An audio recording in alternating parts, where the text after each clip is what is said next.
ఆంధ్రప్రదేశ్లో ఈసారి ఎన్నికల్లో అత్యంత ఆసక్తి రేపుతున్న నియోజకవర్గాల్లో పిఠాపురం ముందు వరుసలో ఉంటుంది. గత ఎన్నికల్లో అరంగేట్రంలోనే 2 చోట్ల పోటీ చేసి ఓటమి పాలైన పవన్ కళ్యాణ్ ఈసారి ఇక్కడి నుంచి పోటీలో ఉండడమే దీనికి కారణం. ఈసారి పవన్ కళ్యాణ్ బోని కొడతారా లేదా అన్న ఉత్కంఠ వైపు కొనసాగుతూ ఉండగా ఆయన ఎలా గెలుస్తారో చూస్తామంటూ ముద్రగడ వంటి వారు ఉరుముతున్నారు. ఈ నేపథ్యంలో ఇప్పటి వరకు పవన్ కళ్యాణ్ మీద వ్యక్తిగత విమర్శల వరకు వెళ్లినటువంటి సీఎం జగన్ ఈరోజు తన చివరి రోజు ప్రచారంలో ఆయనకి ఓటేయకుండా ఏం చెప్పబోతున్నారనే ఉత్కంఠ కొనసాగుతోంది. గతంలో 2009 ఎన్నికల సమయంలో ప్రజారాజ్యం పార్టీ పెట్టి తిరుపతితో పాటు పాలకొల్లో పోటీ చేసిన పవన్ కళ్యాణ్ అన్న చిరంజీవిని ఓడించేందుకు అప్పటి సీఎం వైఎస్ఆర్ పక్కా వ్యూహాలతో ముందుకు వెళ్లారు. ఇప్పుడు సరిగ్గా ఆయన తనయుడు వైఎస్ జగన్ ఎదుర్కొంటున్న పరిస్థితులనే ఆయన అప్పట్లో ఎదుర్కొన్నారు. ముఖ్యంగా పాలకొల్లలో తొలిసారి కాంగ్రెస్ తరఫున బంగారు ఉషారాణి నిలబెట్టిన వైఎస్ చిరంజీవికి ఓటేయొద్దని అక్కడ ఓటర్లను కోరారు. తాను పుట్టినటువంటి మొగల్తూరు ఉన్న పాలకొల్లు నియోజకవర్గానికి చిరంజీవి ఏం చేశాడో ఆలోచించాలని సీఎంగా వైఎస్ఆర్ అక్కడ ఓటర్లను కోరారు. అలాగే తన పథకాలు అందుతున్నాయో లేదో చూడాలన్నారు. ఎన్నికల కోసం మీ దగ్గరికి వచ్చిన చిరంజీవి కోటేస్తారా లేక తన పథకాలు కొనసాగించే ఉషారాన్ని కోటేస్తారా అని ప్రశ్నించారు.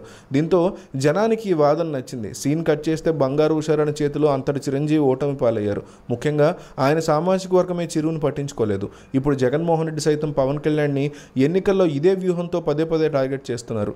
పవన్ కళ్యాణ్ చంద్రబాబు చేతిలో కీలుబొమ్మగా మారని, దత్తపుత్రుడని, 4 బాయిలరు ఉన్నారని ఇలా చాలా విమర్శలు చేశారు. అయితే ఇప్పటి వరకు పిఠాపురానికి వెళ్ళని జగన్ ప్రచారం ముగింపు వేళ అక్కడికి వెళ్ళబోతున్నారు. పిఠాపురంలో భారీ ర్యాలీ నిర్వహించి బహిరంగ సభలో మాట్లాడబోతున్నారు. ఇందులో ఆయన ఏం మాట్లాడతారు అనేది జనాల్లో ఉత్కంఠగా మారబోతుంది. మరోపక్క పిఠాపురానికి సంబంధించినటువంటి మరొక న్యూస్ ఇంటర్నెట్లో వైరల్ అవుతోంది.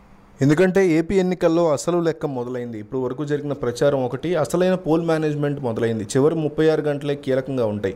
వైసీపీ రాష్ట్ర వ్యాప్తంగా ఎంపిక చేసిన నియోజకవర్గాల మీద స్పెషల్ ఫోకస్ పెట్టింది. అటు టీడీపీ కూటమి ఈసారి గెలుపు ప్రతిష్టాత్మకంగా భావిస్తోంది. అటు నగదు రవాణా మీద నిఘా పెట్టింది.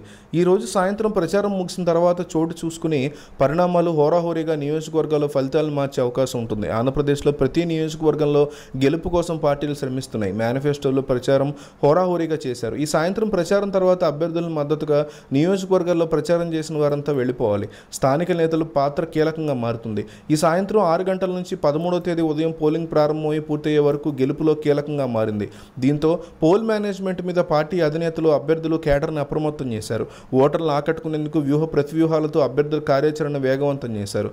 కొన్ని నియోజకవర్గాల్లో పంపకాల విషయంలో రాజకీయాలకు అతీతంగా అభ్యర్థులు ఒకటవుతున్నారు.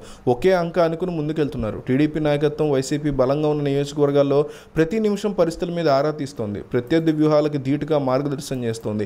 దీనికోసం ప్రత్యేకంగా పార్టీ కేంద్ర కార్యాలయంలో సీనియర్ల టీం పనిచేస్తోంది. అటు వైసీపీలో కూడా ముఖ్య నేతలు గ్రూపులుగా జిల్లాలను పర్యవేక్షిస్తున్నారు. అభ్యర్థులకు కావాల్సిన అన్ని సహాయ సహకారాల కోసం అందుబాటులో ఉంటున్నారు. కూటమి ముఖ్య నేతలు పోటీ చేస్తున్న నియోజకవర్గాల్లో వైసీపీ స్పెషల్ టీంలు గురిపెట్టాయి. చివరి నిమిషం రాజకీయాలు మొదలుపెట్టాయి. పవన్ కళ్యాణ్ పోటీ చేస్తున్న పిఠాపురంలో ఈరోజు సాయంత్రం నుంచి ఆపరేషన్ మొదలు కానుంది. పవన్ కళ్యాణ్ కోసం తరలి వచ్చిన వెండితెర, బుల్లితెరల నటులు పిఠాపురం సాయంత్రాన్ని ఖాళీ చేయాల్సి ఉంటుంది. స్థానిక నేతలు, వైసీపీ కేడరు, పోల్ మేనేజ్మెంట్ ఈ నియోజకవర్గంలో కీలకంగా ఉంది. అదేవిధంగా మంగళగిరిలో కూడా వైసీపీ ఆపరేషన్ మొదలుపెట్టింది. టీడీపీ నాయకత్వం తమకు అనుకూలంగా ఉన్న ప్రాంతాల్లో ఓటర్లు జారకుండా జాగ్రత్తలు తీసుకుంటోంది.